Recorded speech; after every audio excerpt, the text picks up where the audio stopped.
Hello friends, exam नीति के GK challenge में आपका स्वागत है। इस वीडियो के अंदर हम लोग 10 प्रश्नों को हल करने वाले हैं। आप लोग मुझे कमेंट करके बताइएगा कि इन 10 में से आपने कितने के आंसर सही किए हैं। ये हमारे इस सीरीज़ की स्टार्टिंग की वीडियोस हैं, तो इस वजह से इनमें हम प्रश्न कुछ कम कम रखेंगे, लेकिन जिस तरीके से हम धीरे धीरे आगे बढ़ेंगे प्रश्नों की संख्या हम बढ़ाते जाएंगे। तो शुरुआत करेंगे पहले प्रश्न के साथ। मैं क्योंकि ये क्विज़ सीरीज़ है हमारी, डेली रेगुलर क्विज़ है ये, तो इस वजह से मैं जो 4 ऑप्शन दिए गए हैं वो भी आपके सामने पढ़ूंगा, तो आप लोग अपना आंसर कमेंट करके बता सकते हैं। पहला क्वेश्चन है हमारा कि बुद्ध किस वंश से संबंधित थे। बुद्ध किस वंश से संबंधित थे? शाक्य वंश, गुप्त वंश, कुमार वंश या ज्ञातक वंश? तो इसका जो सही आंसर हो जाएगा हमारा, आपने अपना आंसर दे दिया होगा, इसका सही आंसर ऑप्शन ए वाला है, यानी कि शाक्य वंश से संबंधित थे। आप सभी को पता है कि जो बुद्ध थे वो बौद्ध धर्म के प्रवर्तक थे। इसके अलावा पूछा जाता है कि बुद्ध का जन्म कहाँ हुआ था, तो बुद्ध का जन्म हुआ था लुम्बिनी में। लुम्बिनी कहाँ पड़ता है? कपिलवस्तु के अंदर। ठीक है। इनके पिता का नाम था शुद्धोधन। ठीक है, और ये कौन से वंश से थे वो आपको यहाँ पर से पता चल चुका है। चलिए नेक्स्ट क्वेश्चन देखते हैं हम लोग। राजा रवि वर्मा प्रसिद्ध थे, क्या प्रसिद्ध थे? चित्रकार, कवि, नर्तक या गायक? तो राजा रवि वर्मा बहुत फेमस चित्रकार थे, तो ऑप्शन ए वाला यहाँ पर से बिल्कुल सही हो जाएगा। इनके ज़्यादातर जो चित्र थे वो हिंदी महाकाव्यों और धर्म ग्रंथों पर आधारित थे, तो ये इनकी चित्रकारिता की खासियत भी है। अगला क्वेश्चन है हमारा, क्वेश्चन नंबर तीसरा, कि कुचिपुड़ी किस राज्य की नृत्य शैली है? कुचिपुड़ी, कुचिपुड़ी कौन से राज्य में जो है ये नृत्य होता है? तमिलनाडु, कर्नाटक, आंध्र प्रदेश या केरल? तो इसका जो सही आंसर है वो ऑप्शन सी वाला है, यानी कि आंध्र प्रदेश। कुचिपुड़ी नृत्य आंध्र प्रदेश में किया जाता है। अगला क्वेश्चन है हमारा कि हिमालय पर्वत एक मुख्य प्रकार है। हिमालय किस तरीके का पर्वत है? एक वलित पर्वत है, एक ज्वालामुखी पर्वत है, एक ब्लॉक पर्वत है या एक अवशिष्ट पर्वत है? तो जो हिमालय पर्वत है वो एक वलित पर्वत है, यानी कि ऑप्शन ई वाला यहाँ पर से बिल्कुल सही हो जाएगा। जो दुनिया का सबसे बड़ा पर्वत है माउंट एवरेस्ट, वो भी हिमालय के अंदर ही आता है। ठीक है। इसके बाद अगला क्वेश्चन है हमारा कि भारत की सबसे बड़ी मीठे जल की या मीठे पानी की जो झील है उसका नाम क्या है? भारत में मीठे पानी की जो झील है, कह सकते हो आप सबसे बड़ी झील है, उसका नाम है उलर झील। बुलर झील है, इसको बुलरी कर लीजिएगा। उलर झील जो है वो, उलर झील वो सबसे मतलब मीठे पानी की सबसे बड़ी झील है, और ये कहाँ पर है? तो ये जम्मू कश्मीर में स्थित है। ये भी आपको यहाँ से पता होना चाहिए क्योंकि पूछा जा सकता है। ठीक है, जम्मू कश्मीर में।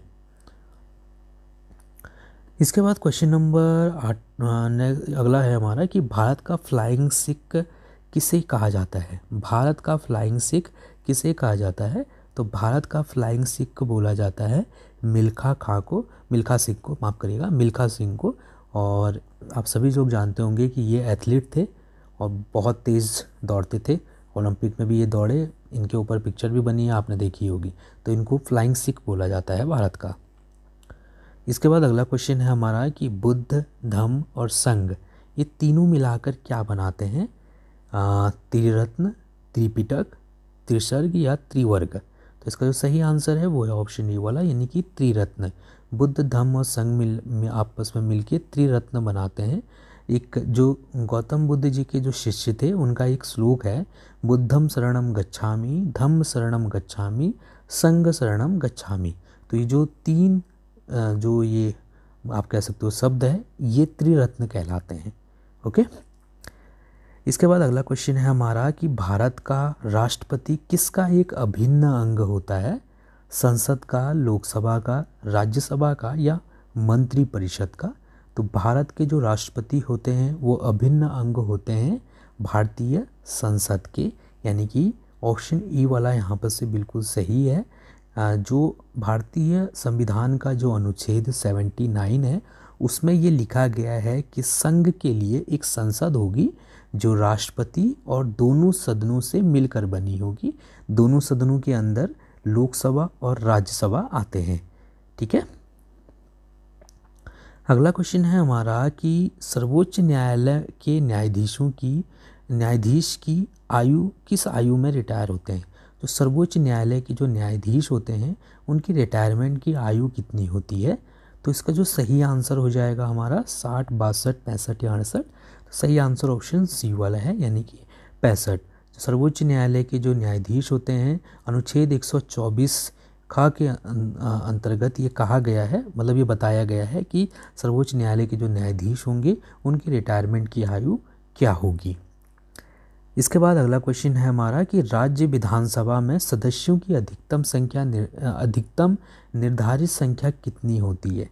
किसी राज्य की विधानसभा में कितने सदस्य होने चाहिए अधिकतम, ये संख्या क्या है, मतलब इससे ज़्यादा नहीं होना चाहिए। तो इसका जो सही आंसर हो जाएगा 380, 430, 500 या 620। तो इसका सही आंसर ऑप्शन सी वाला है, यानी कि 500। किसी भी राज्य विधानसभा के अंतर्गत सदस्यों की जो संख्या है वो अधिकतम 500 होनी चाहिए, ऐसा लिखा गया है अनुच्छेद 170 का में या 170 ई में आप बोल सकते हो। और अगर हम न्यूनतम की बात करें तो न्यूनतम 60 संख्या होनी चाहिए किसी भी विधानसभा के अंदर सदस्यों की। लेकिन इसके बावजूद भी सिक्किम राज्य जो है अपवाद के तौर पे है। सिक्किम में 32 जो है विधानसभा सदस्य हैं, ठीक है। तो 60 से कम जहाँ पर भी सदस्यों की संख्या होगी वो अपवाद माने जाएंगे। चलिए, इसके बाद अगला क्वेश्चन है हमारा कि बुद्ध को ज्ञान की प्राप्ति कहाँ पर प्राप्त हुई थी। ज्ञान की प्राप्ति कहाँ हुई थी बुद्ध को। तो हम सभी लोग जानते हैं सारनाथ, कपिलवस्तु, राजगृह या बोध गया। तो बोध गया में जो है बुद्ध को ज्ञान की प्राप्ति हुई थी। इसके बाद अगला क्वेश्चन है हमारा कि दुनिया के कितने प्रतिशत पौधे समुद्र के अंदर होते हैं।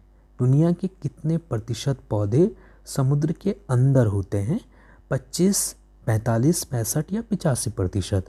तो इसका सही आंसर ऑप्शन डी वाला है, यानी कि दुनिया के 85% पौधे ऐसे हैं जो समुद्र के अंदर होते हैं। आपने पढ़ा भी होगा कि अभी तक हम समुद्र के मतलब ज़्यादातर हिस्सों को नहीं जान पाए हैं, या फिर उनके अंदर जो जीव हैं उनके बारे में नहीं जान पाए हैं। इसीलिए हर बार कुछ ना कुछ नए जीव हमें मिलते ही रहते हैं समुद्र के अंदर भी। और पौधों की भी अगर बात करें तो जितने आपको दिखाई देते हैं उसके 85%, मतलब आप कह सकते हो जो पूरी दुनिया में जो पौधे हैं उसके 85% जो है वो समुद्र के अंदर हैं। चलिए दोस्तों, अभी क्वेश्चन मैं आपके लिए दे रहा हूँ, इसका आंसर आप मुझे कमेंट करके ज़रूर बताइएगा। मैंने ये क्वेश्चन ऑलरेडी आपको करवा रखा है और एक अलग से वीडियो बनाई थी मैंने प्रमुख संगठनों की, जो एक ट्रिक के माध्यम से मैंने आपको बताई थी, वो आप देख सकते हैं। बहुत आसानी से आप याद कर पाएंगे। आपको बताना है कि अंतर्राष्ट्रीय श्रम संगठन का मुख्यालय कहाँ पर स्थित